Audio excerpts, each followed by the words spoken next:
Service my entire life because I happened to be in New York City on 9/11 when the Twin Towers came down. Before the smoke cleared, I knew I wanted to make a life in national security. I was recruited by the CIA and did 3 tours in Iraq alongside the military. In between, I worked at the White House under President Bush and President Obama, 2 very different leaders who both believed that America is exceptional. You can find that same sense of patriotism here in Wyandotte, Michigan, where I'm speaking from tonight. It's a working-class town just south of Detroit. President Trump and I both won here in November. It might not seem like it, but plenty of places like this still exist across the United States.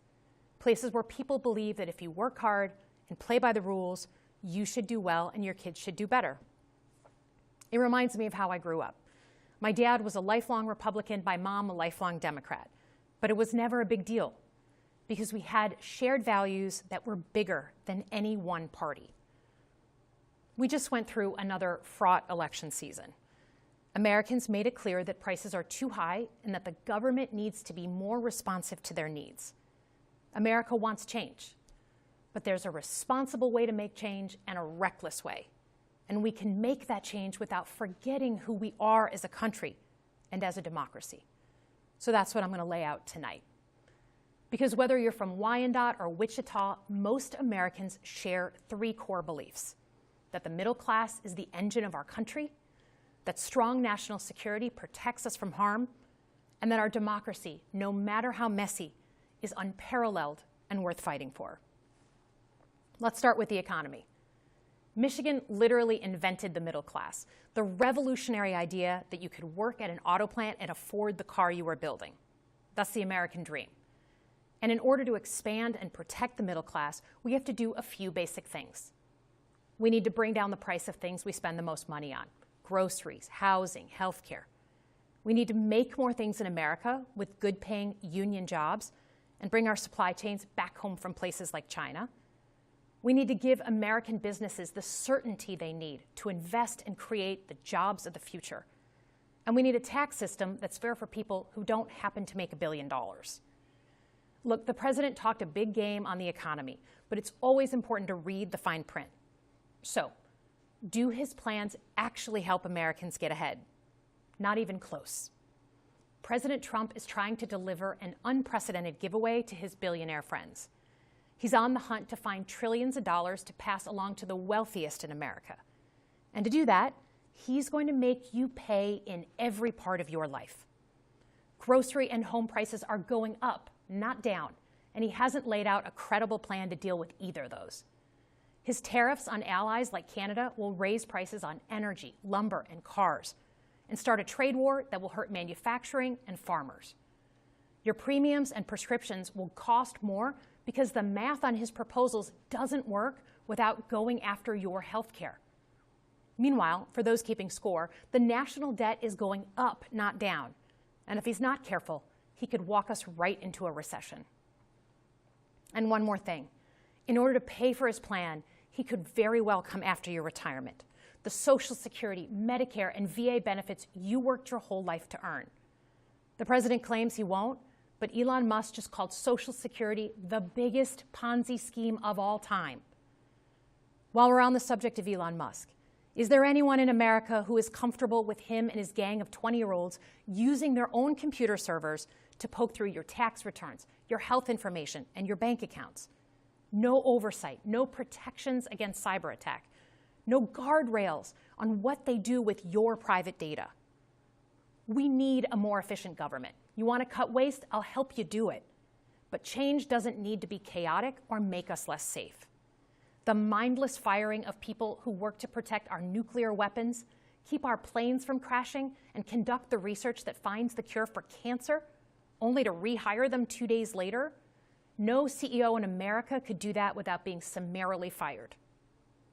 Okay, so we've talked about economic security. How about national security? Let's start with the border. As someone who spent my whole career protecting our homeland, every country deserves to know who and what is coming across its border, period. Democrats and Republicans should all be for that. But securing the border without actually fixing our broken immigration system is dealing with the symptom and not the disease. America is a nation of immigrants. We need a functional system keyed to the needs of our economy that allows vetted people to come and work here legally. So I look forward to the president's plan on that.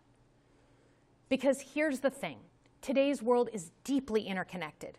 Migration, cyber threats, AI, environmental destruction, terrorism. One nation cannot face these issues alone. We need friends in all corners, and our safety depends on it. President Trump loves to say peace through strength. That's actually a line he stole from Ronald Reagan. But let me tell you, after the spectacle that just took place in the Oval Office last week, Reagan must be rolling in his grave. We all want an end to the war in Ukraine, but Reagan understood that true strength required America to combine our military and economic might with moral clarity. And that scene in the Oval Office wasn't just a bad episode of reality TV. It summed up Trump's whole approach to the world. He believes in cozying up to dictators like Vladimir Putin and kicking our friends like the Canadians in the teeth. He sees American leadership as merely a series of real estate transactions. As a Cold War kid, I'm thankful it was Reagan and not Trump in office in the 1980s. Trump would have lost us the Cold War. Donald Trump's actions suggest that in his heart, he doesn't believe we're an exceptional nation. He clearly doesn't think we should lead the world. Look, America is not perfect, but I stand with the majority of Americans who believe we are still exceptional, unparalleled. And I would rather have American leadership over Chinese or Russian leadership any day of the week. Because for generations, America has offered something better.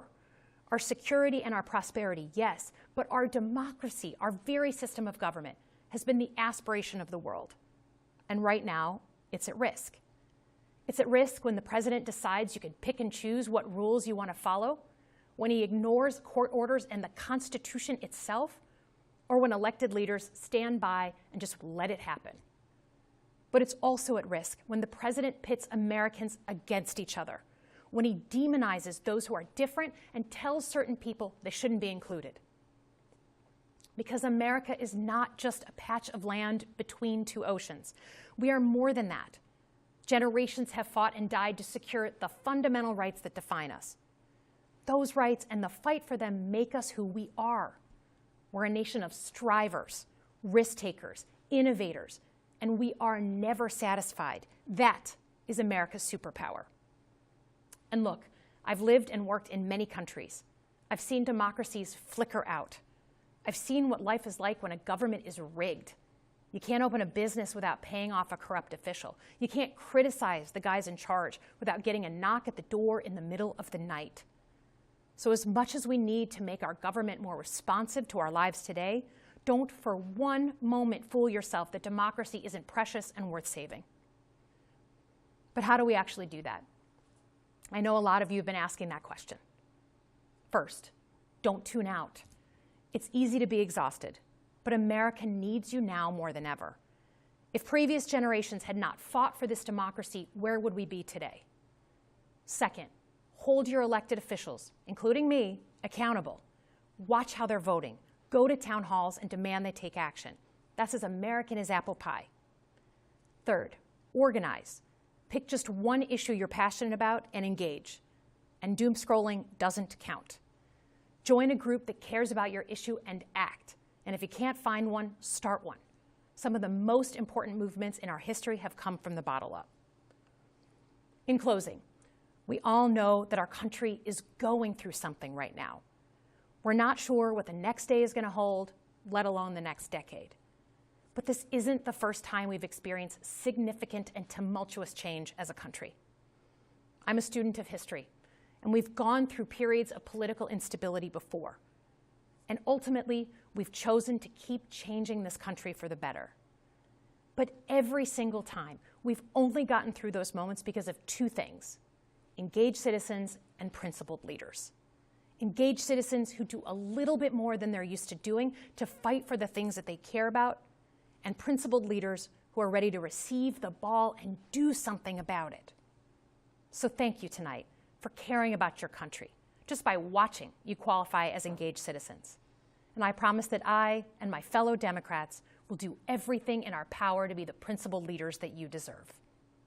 Good night, everyone.